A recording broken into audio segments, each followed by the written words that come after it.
সবাইকে স্বাগত দীপ্ত সংবাদের সাথে রয়েছে দোলা ডলারের। শুরুতেই জানাবো সংবাদ শিরোনাম। কুষ্টিয়া সীমান্তে আবারও পুশিনের চেষ্টা। দিল্লিতে বিএসএফ বিজিবি বৈঠক সংবাদ সম্মেলন ছাড়াই শেষ।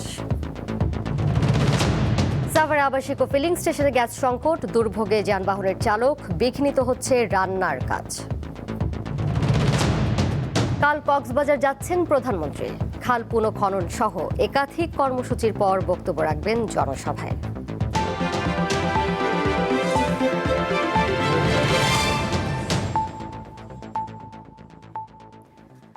কুষ্টিয়ার দৌলতপুর সীমান্ত দিয়ে আবারও পুশিনের চেষ্টা করেছে বিএসএফ। বিজিবির শক্ত অবস্থানের কারণে তারা নারী ও শিশু সহ 12 জন এখন সীমান্তের শূন্য রেখায় অবস্থান করছে। কুষ্টিয়া বিজিবি 47 ব্যাটালিয়নের অধিনায়ক জানান, শুক্রবার ভোরে ভারতের পশ্চিমবঙ্গের নদিয়া জেলার হোগলবাড়িয়া থানার চর মেঘনা সীমান্ত দিয়ে 12 জনকে বাংলাদেশের দৌলতপুর উপজেলার সীমান্ত দিয়ে পুশিনের চেষ্টা করে বিএসএফ। এই সময় স্থানীয়রা তাদের আটক করে বিজিবির সহায়তায় ভারতে ফেরত পাঠায়। এদিকে দেশের বিভিন্ন সীমান্তে কঠোর অবস্থান নিয়েছে বিজিবি ও স্থানীয়রা, তবে শান্ত আছে বেশিরভাগ জেলার সীমান্ত পরিস্থিতি। কুড়িগ্রামের 198 কিলোমিটার সীমান্ত জুড়ে বিজিবি কড়া নজরদারি ও পুশিন ঠেকাতে সর্বোচ্চ সতর্কতার অবস্থানে রয়েছে। এছাড়াও নওগাঁর সীমান্তবর্তী এলাকাগুলোতেও কঠোর নজরদারি অব্যাহত রয়েছে।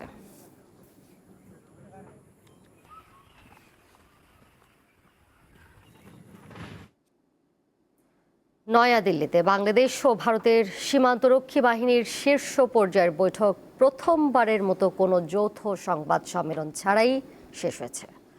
দুই দেশের সীমান্তরক্ষী বাহিনীর উচ্চ পর্যায়ের বৈঠকের ইতিহাসে এই প্রথম এমন ঘটনা। কি বিষয় নিয়ে বৈঠকে আলোচনা হয়েছে সে সম্পর্কে একটি সংবাদ বিজ্ঞপ্তি দিয়েছে ভারতীয় সীমান্তরক্ষী বাহিনী বিএসএফ। তাতে বলা হয়েছে, গত 8 জুন থেকে 11 জন বিএসএফ সদর দফতরে বাংলাদেশ ও ভারতের সীমান্তরক্ষী বাহিনীর মধ্যে সৌহার্দ্যপূর্ণ ইতিবাচক পরিবেশে বৈঠক অনুষ্ঠিত হয়েছে। দুই বাহিনী বিদ্যমান সীমান্ত পরিস্থিতি, নিরাপত্তা ও ব্যবস্থাপনা সম্পর্কিত নিজেদের উদ্বেগ তুলে ধরে বৈঠকে।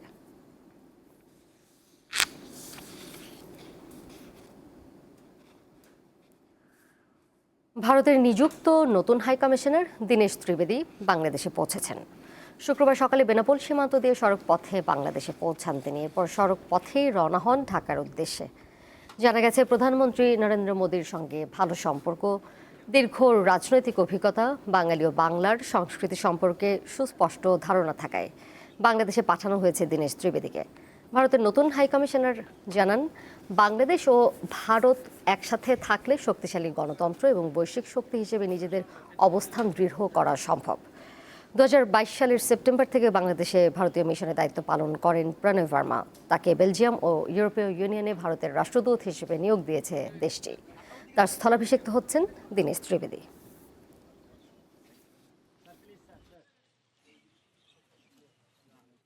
ডেমোক্রেসিতে অনেকবার ইস্যুস থাকে। আপনার একটা বাংলাদেশের স্ট্রং ডেমোক্রেসি, আমাদেরও স্ট্রং ডেমোক্রেসি। দুই ডেমোক্রেসি মিলে গেলে একটা ওয়ার্ল্ড পাওয়ার হয়ে যায়, একটা পুরো ইকোনমিক ওয়ার্ল্ড পাওয়ার হয়ে যায়। কিন্তু এই মেলামেশাটা দরকার। একটা শক্তি হলে হবে না, দুজনে মিলে যা শক্তি হবে ওইটাই আসল শক্তি। আর ওই শক্তিটা পুরো পৃথিবী যেন দেখে। যাচ্ছি পরের প্রসঙ্গে। সাভারে আবাসিক ও বিভিন্ন ফিলিং স্টেশনে সকাল থেকে গ্যাসের চাপ অনেকটাই কমে গেছে। এতে যানবাহনের চালকরা যেমন গ্যাস নিতে পারছেন না, তেমনি বাসা বাড়িতে বিঘ্নিত হচ্ছে রান্নার কাজ। এ বিষয়ে সাভার থেকেই বিস্তারিত জানাচ্ছেন সহকর্মী এম এ হালিম।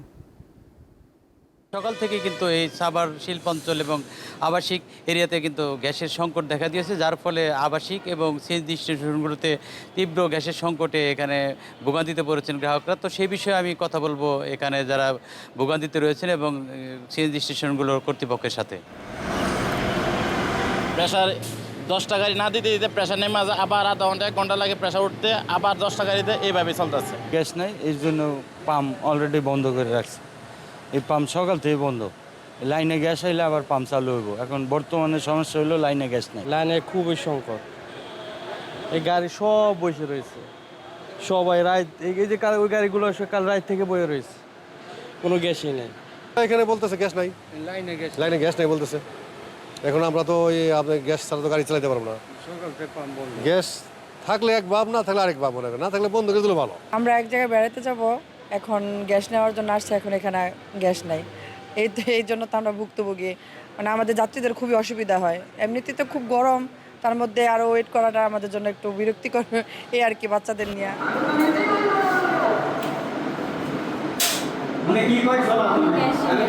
গতকালকে থেকে গ্যাস নেই, আজকে একেবারেই নাই, খুব দুর্ভোগে আছি আমরা। তো আমাদের কি খাবার কিনে খাইতে হইতেছে, আমরা অনেক কষ্ট করতেছি, প্রায় এরকম গ্যাস থাকে না আমাদের। পুরো রান্না শেষ করতে পারি নাই, আর চুলা জ্বলেই না, আমার ভাতও ফুটে না, নষ্ট হয়ে গেছে ভাত আরও। সাভার অঞ্চলে প্রয়োজন 15 PSIG, সেখানে আজ সকালে সরবরাহ রয়েছে, যেমনটি আমরা জানতে পেরেছি বিশেষত সূত্রে। সেখানে 5 PSIG, যার কারণে তীব্র সংকট দেওয়া আছে। তো এই তেলের পরে এই গ্যাসের সংকট, সেটি সাভারবাসী অচিরে সমাধান চা। M A Halim, Deepto TV, Savar. ঢাকার সাভার ও আশুলিয়ার বিভিন্ন এলাকায় অভিযান চালিয়ে ইয়াবা ও হেরোইন সহ 7 জনকে গ্রেপ্তার করেছে পুলিশ। ঢাকার সাভার ও আশুলিয়ার বিভিন্ন এলাকায় পৃথক অভিযান চালায় ঢাকা জেলা গোয়েন্দা পুলিশ। এ সময় 530 পিস ইয়াবা ও 250 পুড়িয়া হেরোইন সহ 7 জন মাদক ব্যবসায়ীকে গ্রেপ্তার করা হয়। ডিবি পুলিশ জানায়, বিশেষ অভিযানে সাভারের আকরাইন সামাইর এলাকা থেকে 50 পিস ইয়াবা ও নগদ টাকা সহ আব্দুর রহমান নামে এক মাদক ব্যবসায়ীকে গ্রেপ্তার করা হয়। এছাড়া আশুলিয়ার বিভিন্ন এলাকা থেকে 3 জনকে এবং আমিনবাজার ও বরদেশি এলাকা থেকে আরও 3 মাদক ব্যবসায়ীকে গ্রেপ্তার করা হয়। পুলিশ জানিয়েছে, গ্রেপ্তার ব্যক্তিদের বিরুদ্ধে একাধিক মাদক মামলা রয়েছে। তাদের বিরুদ্ধে মাদকদ্রব্য নিয়ন্ত্রণ আইনে মামলা দায়ের করে আদালতে পাঠানো হয়েছে।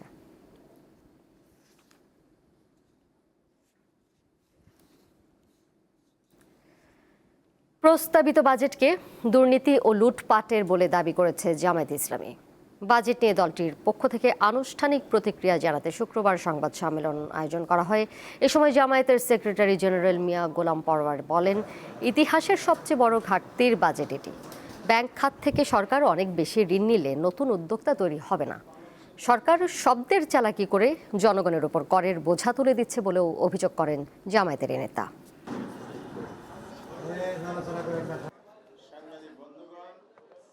আমাদের মতো উন্নয়নশীল দেশের, অনুন্নত দেশের বাজেটগুলো সাধারণত ডেফিসিট বাজেটই হয়ে থাকে, কিন্তু এবারের বাজেটটা ইতিহাসের সবচেয়ে বড় অঙ্কের একটা ঘাটতি বাজেট পেশ করা হয়েছে। সেকেন্ড, এই বাজেটটা বিরাট ঋণ নির্ভর, এবং সে ঋণের মধ্যে ব্যাংক লোনের উপরে নির্ভরশীলতা, বিদেশ ঋণের উপরে নির্ভরশীলতা। কিন্তু সরকারের ঘোষিত বাজেটে জনগণের আশা আকাঙ্ক্ষা ও জীবনমান উন্নয়নের বার্তা প্রতিফলিত হয়নি।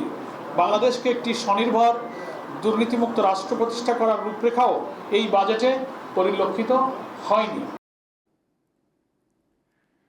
আদ্দিন হাসপাতালের লাইসেন্স কর্তৃপক্ষ বাতিল করেননি বলে দাবি করেছেন আইনজীবী শিশির মনির। হাসপাতালের পক্ষের এই আইনজীবী জানান, বাতিল হয়েছে প্যাথোলজি সেন্টারের লাইসেন্স। শুক্রবার সকালে নিজের ভেরিফাইড ফেসবুক আইডিতে দেয়া এক পোস্টে এই দাবি করেন তিনি। পোস্টে সংক্রান্ত নথির কপি সংযুক্ত করে শিশির মনির জানান, 2টা লাইসেন্স রয়েছে, একটি আদ্দিন হাসপাতালের জন্য, আরেকটি প্যাথোলজি সেন্টারের জন্য। এর আগে বৃহস্পতিবার রাতে অপর এক ফেসবুক পোস্টে জামায়াত ইসলামীর আমির আদ্দিন হাসপাতালের লাইসেন্স বাতিলের সিদ্ধান্ত সঠিক হয়নি বলে মন্তব্য করেন। শেষ পর্যন্ত জনগণেরই ক্ষতি হলো বলে উল্লেখ করেন তিনি।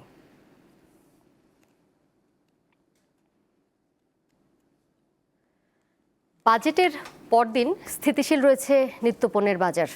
সরকার অন্তত 60টি কৃষি ও নিত্যপণ্যে কর ছাড় দিলেও সেগুলোর দাম কমতে আরও কিছুদিন লাগবে বলে জানান বিক্রেতারা। এছাড়া স্থিতিশীল রয়েছে সবজির বাজার, কিছুটা বেড়েছে মাছের দাম। একটা কাস্টমার দেখা গেছে 2-3 হাজার টাকা বাজার নিয়ে আসলো, উনি মাছ কিনবে, সবজি কিনবে, সব কিছু কিনবে, একটা তেলে 1000 টাকা চলে গেছে, বাকি 2000 টাকা দিয়ে উনি দেখা গেছে চাল ডাল কিনতে ওরা খুব কষ্ট হচ্ছে। আমাদেরও সেক্ষেত্রে দেখা গেছে একটা কাস্টমার সে 5 লিটার নিয়ে আসলো, বাজারে দেখলো তার একটা তেলে দেওয়া গেছে আরও 200 টাকা বেশি, তখন সে আরও 2 লিটার পদ দিয়ে 3 লিটার কিনতেছে। তো সেক্ষেত্রে আমার তো বেচা কিনে কম হচ্ছে, আমারও লাভ প্রফিট কম হচ্ছে। এইসব আসলে আমাদের ক্রেতা, আমরা বিক্রেতা, ভোক্তা সবাই কষ্ট। রাজধানীর কারণ বাজারের এই দোকানি দেশে মূল্যস্ফীতির চাপটা এভাবেই সহজে ব্যাখ্যা করলেন। জাতীয় সংসদে বাজেট উপস্থাপনের পরদিন বাজারে গিয়ে দেখা যায় এর প্রভাব এখনো পড়েনি। বিশেষ করে যেসব পণ্যের দাম কমেছে, যেমন ভোজ্য তেল, এটি এখনো আগের দামেই বিক্রি হচ্ছে। চালও আগের বাড়তি দামেই কিনতে হচ্ছে ক্রেতাকে। চালের দাম বাড়লে তো মানুষরা একটা হিমশিম খেয়ে যায়। যে চালটা মনে করেন ছিল একটা নিম্নে 44-45 টাকা, এটা এখন 50 টাকা। আমার বাজেট দিয়ে মাসে 10,000 টাকা, এখন লাগে 15,000 টাকা, 20,000 টাকা। স্থিতিশীল রয়েছে পেঁয়াজ, আদা ও রসুনের দাম। পেঁয়াজের কেজি হলো 40 টাকা, আর রসুনের কেজি হলো 100 টাকা, আদা হলো 180 টাকা। আর প্রতি কেজিতে 20-30 টাকা কম। পটল 20, করলা 50 ও বেগুন 80 টাকায় কেজি প্রতি বিক্রি হচ্ছে। সবজির দামও কম আছে, মোটামুটি যেই দাম আছে 40-50 টাকা। যেমন এই পেঁপে 40 টাকা, মূলা 50 টাকা, শসা 60 টাকা, জালি আছে নতুন জালি সাভারের 50 টাকা পিস, চিচিঙ্গা 40 টাকা কেজি। করলার দামটা গেল সত্যি একটু বেশি ছিল, এই দাম একটু কম আছে। মধ্যবিত্ত ফ্যামিলি আছে, তারা কোনো এরকম থাকলে বাজার মনে করেন কিনা কিছুটা মনে স্বস্তি পাইতেছে আর। তবে মাছের দাম নিয়ে বেশ অভিযোগ করেন ক্রেতারা। সপ্তাহে একটু দাম কম ছিল, এই সপ্তাহে বেশি, মাছও কম। মনে করেন গত সপ্তাহে যেটা 500 বেচছি, এই সপ্তাহে 550। এটা রুই মাছ 1 কেজি মানে মনে করেন 20-30 টাকা বেশি, আমদানি কমের কারণে বেশি। কিছু কিছু মাছের দাম একটু বেশি, যেমন দেশি মাছের দামগুলো একটু বেশি। নিম্ন আয়ের মানুষ, তাদের খুব সমস্যা হচ্ছে। শুধু মাছ না, মানে প্রত্যেকটা জিনিস নিয়ে আমরা একটু সমস্যার মধ্যে আছি। এছাড়া গরুর মাংস প্রতি কেজি 800 ও খাসির মাংস 1200 টাকায় বিক্রি হতে দেখা যায়। সঞ্জিতা প্লাবনী, দীপ্ত সংবাদ, ঢাকা।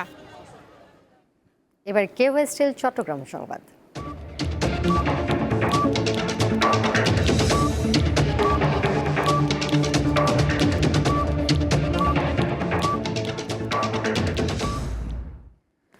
আগামীকাল শনিবার কক্সবাজার সফরে যাচ্ছেন প্রধানমন্ত্রী তারেক রহমান।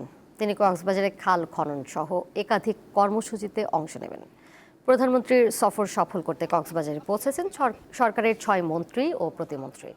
শুক্রবার সকাল 11:30টায় কক্সবাজার বিমানবন্দরে পৌঁছান স্বরাষ্ট্রমন্ত্রী সালাউদ্দিন আহমদ, পানি সম্পদ মন্ত্রী শহীদুদ্দিন চৌধুরী আইনি, ভূমি ও পার্বত্য চট্টগ্রাম বিষয়ক প্রতিমন্ত্রী মীর মোহাম্মদ হেলাল উদ্দিন, বেসামরিক বিমান ও পর্যটন প্রতিমন্ত্রী এম রশিদুজ্জামান মিল্লাত, বস্ত্র ও পাট প্রতিমন্ত্রী মোহাম্মদ শরীফুল আলম এবং পরিবেশ ও বন ও জলবায়ু পরিবর্তন প্রতিমন্ত্রী শেখ ফরিদুল ইসলাম। পরে মন্ত্রী ও প্রতিমন্ত্রীরা বিমানবন্দর উন্নয়ন প্রকল্প কার্যালয়ে বৈঠক করেন। সূচি অনুযায়ী বিভিন্ন প্রকল্প উদ্বোধন ও ভিত্তিপ্রস্তর স্থাপন, বৃক্ষরোপণ কর্মসূচি, খাল খনন ও জনসভায় অংশ নেবেন প্রধানমন্ত্রী।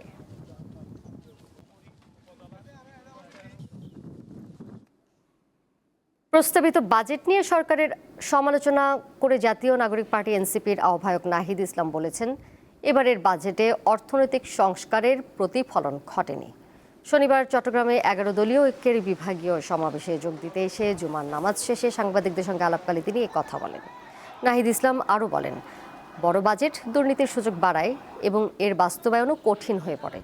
এ সময় এনসিপির মুখ্য সমন্বয়ক নাসিরুদ্দিন পাটোয়ারি বলেন, ভারত সীমান্তে পুশিনের মাধ্যমে দক্ষিণ এশিয়াকে অস্থিতিশীল করার চেষ্টা চলছে, তবে দেশের মানুষ ঐক্যবদ্ধভাবে পুশিনের চেষ্টা রুখে দেবে বলেও মন্তব্য করেন তিনি।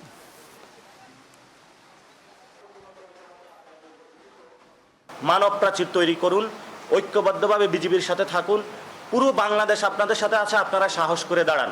বাংলাদেশের এই দেশপ্রেমিক যে বাহিনী, সেই বিডিআরের যেভাবে ভূমিকা ছিল, এই বিজিবিকে আমরা সেই ভূমিকা চাই।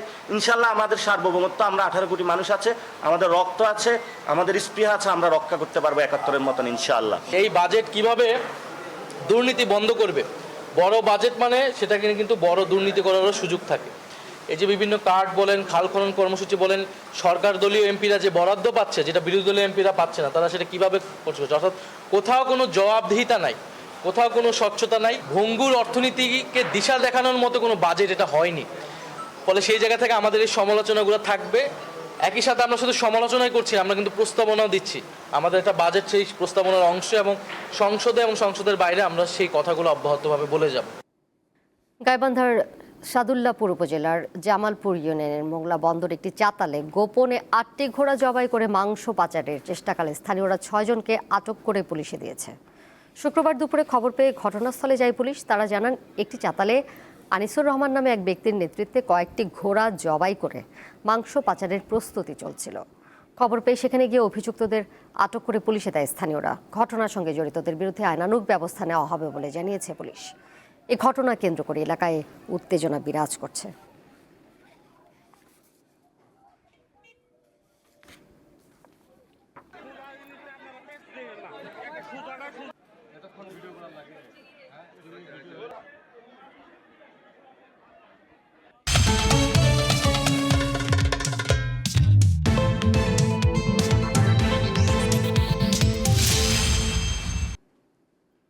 এর সাথে শেষ করব দীপ্ত সংবাদ। যাবার আগে শিরোনামগুলো জানিয়ে দিব আরও একবার।